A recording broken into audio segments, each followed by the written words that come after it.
Hi, this is Nick Jordan with Clouds Diamond Sharpening, just to show you a trimmer demonstration on, well, this one's really old. What it is a 59 T finisher.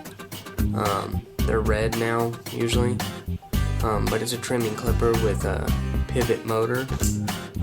So first,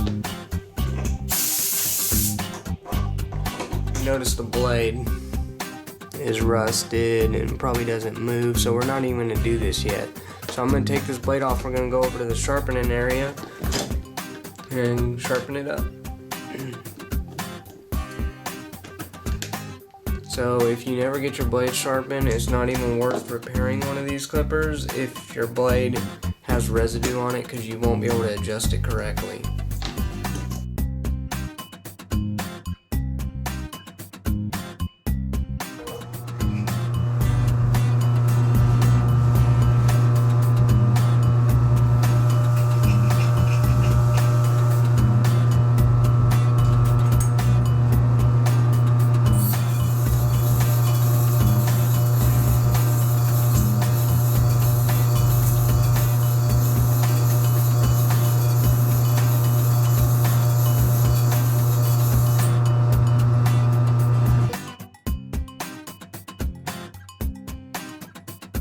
Okay, the blade is sharpened and ready to put back together, so that's what I'll do.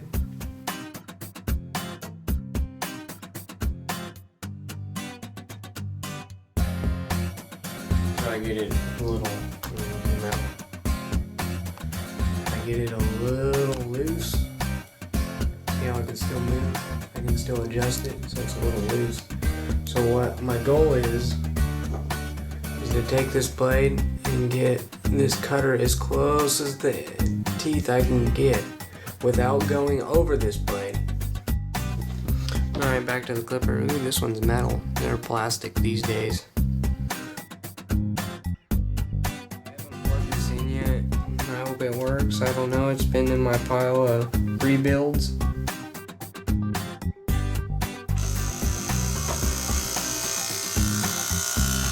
So that still works. Still pretty strong. Make sure the cord's good. Alright, I'm going to show you guys how to put this switch in. Even though it doesn't need a switch, I'm going to go ahead and show you, because that's the hardest part about these, is the switch. And everything else is pretty much easy. Yeah, there's the switch assembly. Just let it pop off. Here's the armature. This is what moves the blade, and this is what gives it the power to go left and right as it pulls a current. So now this switch is out. There's a little hook here, and we got this little thing. So your goal is to get this onto this. So go ahead and put it in the hole. Okay. Now it can rock. Then you put the spring right there, and then you take this hole and you put it on the spring, and then you just pull this switch forward.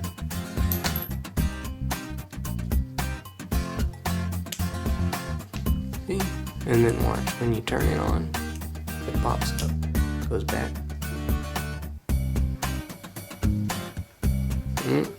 So there's some corrosion somewhere. So go ahead and pop this up and clean right in there. There's too much grease or contact solution. So let's just go ahead and redo this. I'll show you guys again.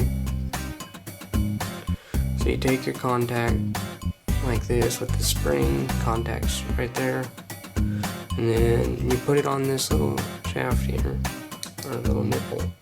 And then you put your finger on this spring. See the spring? And then you take this and see the hole right there? Put that in put the spring in it. And then go ahead and slide this up. One more time.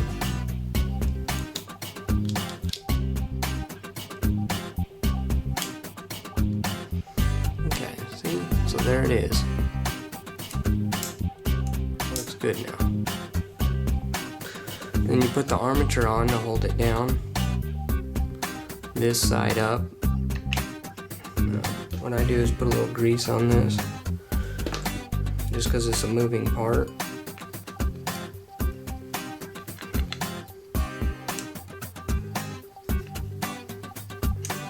And then just slide that on.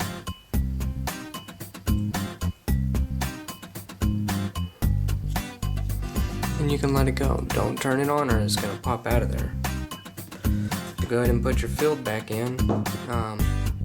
See these contacts? Might as well just go ahead and clean them. And a lot of time if the field doesn't work, it's this little wire right here. You just got to solder it back on. See how it's going to the field? So I see about 70% of these, maybe 80. That's just broken and you just have to solder it back on. Get your contacts clean and make sure these magnets aren't coming out of the armature, because then they will hit the field and it's not going to work. And you got to make sure there's little lips on your housing or it's not even worth repairing the field, because the field will rattle if these housings are a little warped. Okay, yours probably don't have this metal piece. Put the metal piece in, put the cord in, put your bell on.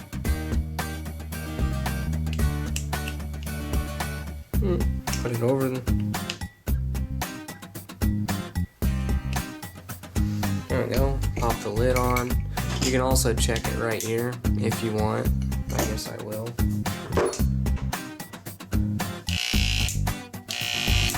Okay, so it works.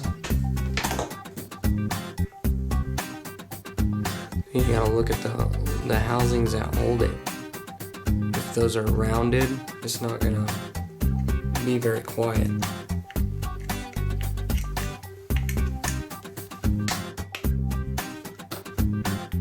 Put the housing screw in, the armature screw, housing screw.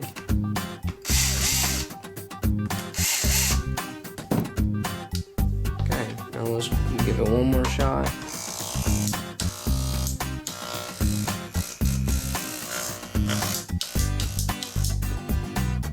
Okay, take the blade I sharpened. See, there's no corrosion now because I just sharpened it and I removed it all while I sharpened it. So now, moves fairly easy. That's good. Oil is your best friend when you have moving parts. For example, your car loves oil. Trust me, if you don't use it, you'll be buying a new car. Just like if you don't use oil on these blades, you'll be buying a new blade sooner than it should be. So I put a little grease in here to cut down on vibration.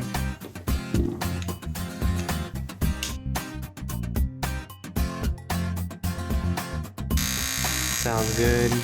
Most likely it cuts good. Cuts nice. I'll be resharpening this and selling it, probably for dirt cheap. You can look on my website when it's available. There you go, that's a trimmer 59 finisher Oster trimmer repair. Have a good day. Keep it sharp, keep it running. Yeah.